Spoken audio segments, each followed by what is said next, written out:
Hello guys, it's Johnny time and welcome to another smart contract hacking tutorial. Today we are going to solve together the third Damn Vulnerable DeFi challenge, the Truster challenge. I'm going to show you from top to bottom how I approach the problem, how I write the exploit, and how I achieve the state and pass the challenge. So without further ado, let's get started.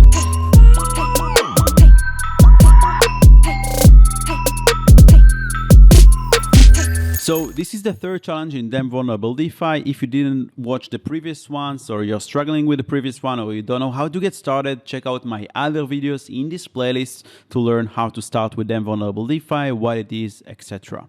So Trusted, more and more lending pools are offering flash loans. In this case, a new pool has launched that is offering flash loans of DVT, Damn Vulnerable DeFi tokens, for free.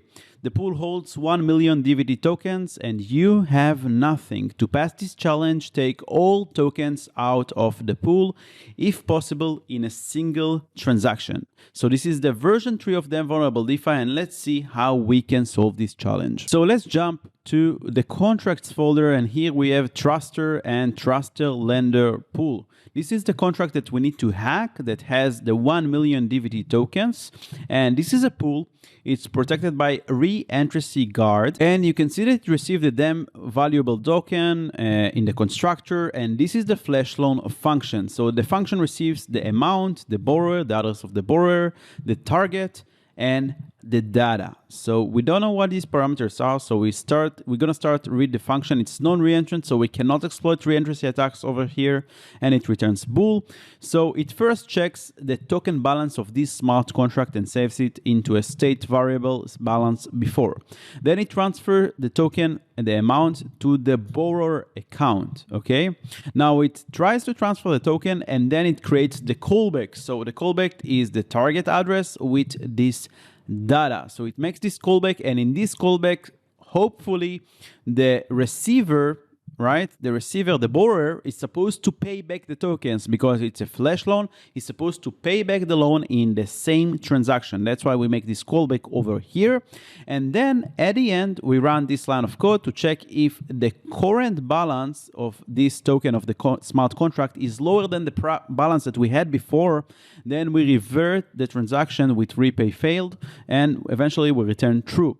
So if we just take the tokens and do not pay them back in the same transaction, the transaction will be reverted because the balance of this smart contract will be reduced. So this is very, very interesting. How can we steal the tokens from the contract, even though there is this kind of check that makes sure that the balance that he had before it cannot be lower than the balance he has after. So which means that we cannot steal it through this transaction because this will always be reverted, right? You need to think about the state of the contract and how you can achieve your state. So before we figure out what we can do here and we try to attack this contract, so let's take a look at a test file to understand the state of this scenario. So we see here the constant of 1 million tokens. We have two signers in this scenario, deployer and player.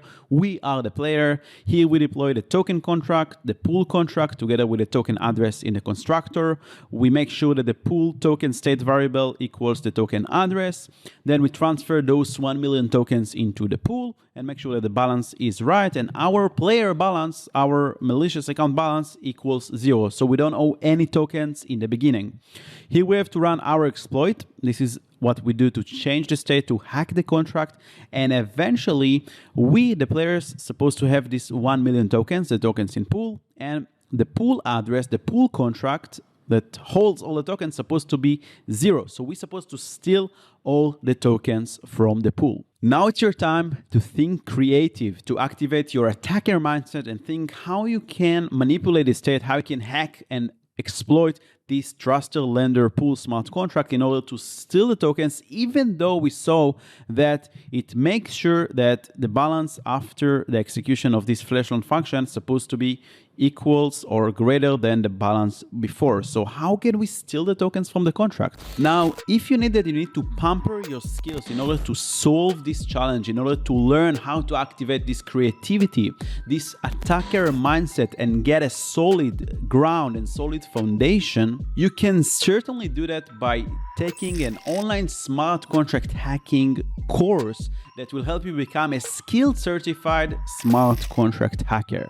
If you want to learn more, I will leave a link in the description below. So going back to the flash loan function, what can we do here? We cannot do much. We can request flash loans, but we need to pay back all the tokens or the transaction will be reverted. So in this particular flash loan function, we cannot steal the tokens, right? Because the transaction will be reverted over here.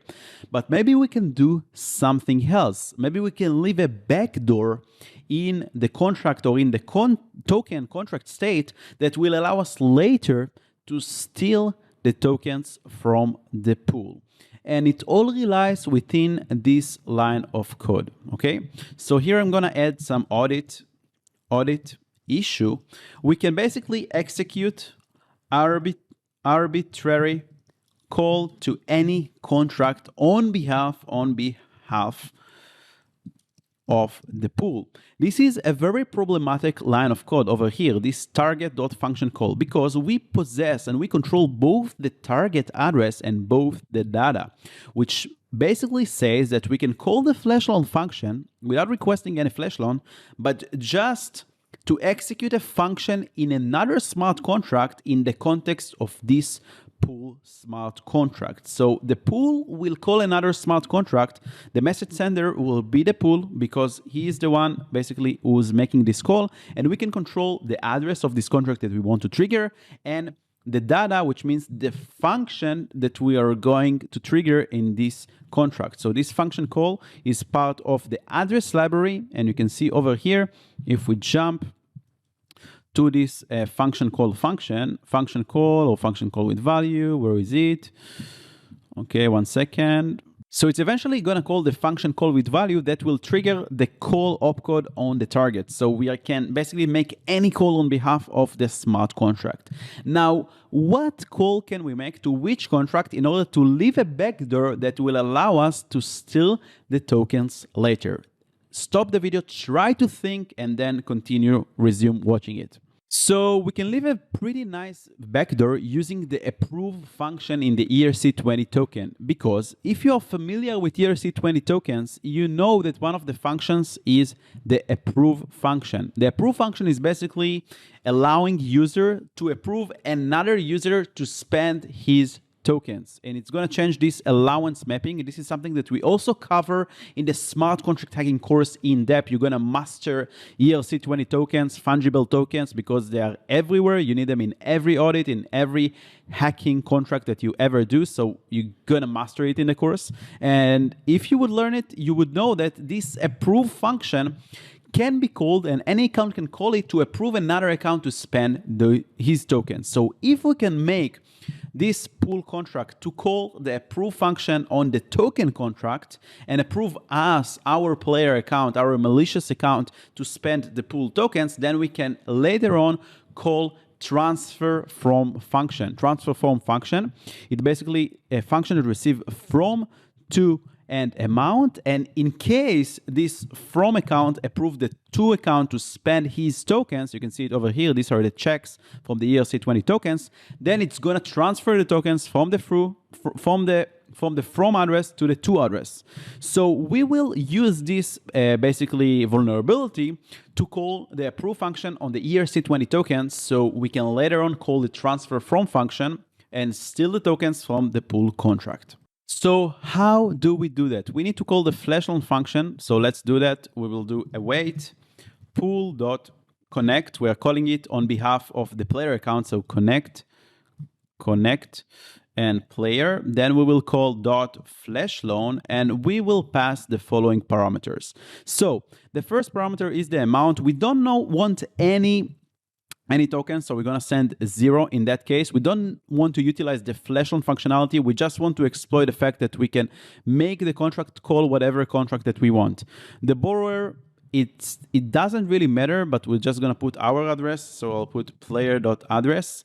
The most important parameters are the target and the data. These are the contract that we want to call on behalf of the pool. So the target is gonna be the token contract because we want to call the token contract. And the data, we need to somehow encode the data to tell this pool contract to call the approve function with our parameters. So he will approve us to spend the tokens. How can we do that? First, we will have to define the interface. So let interface equals ethers.utils.interface, and we will define the interface over here. We will just add here an U, and it will be function. The function we want to call is approve. We can also jump to the ERC20 contract and just copy this kind of a line of codes, function approve. And now we need to create the data parameters. So we do let data equals interface dot encode function data. And the function that we want to encode is approve. And the data is going to be the two parameters that we want to set. So the first one is the spender. Who do we want to approve to spend the tokens? It's going to be the player address.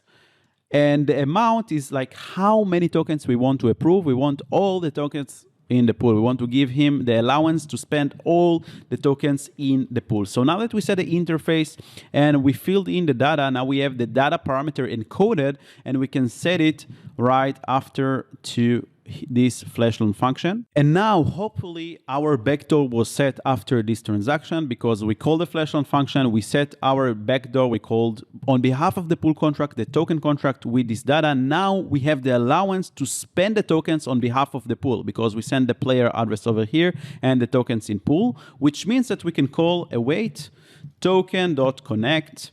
We will connect the player account, and we will call the transfer from function. So we are transferring the tokens from the pool.address account to the player.address account, and the amount of tokens that we want to transfer is the tokens in pool.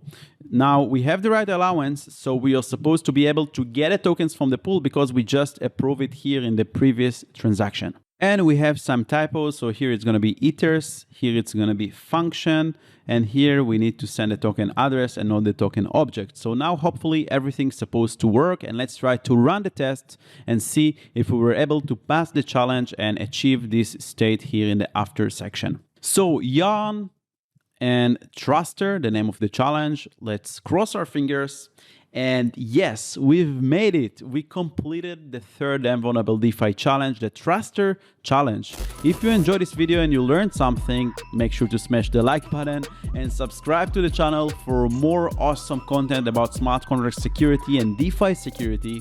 I will see you in the next time, definitely. Bye-bye.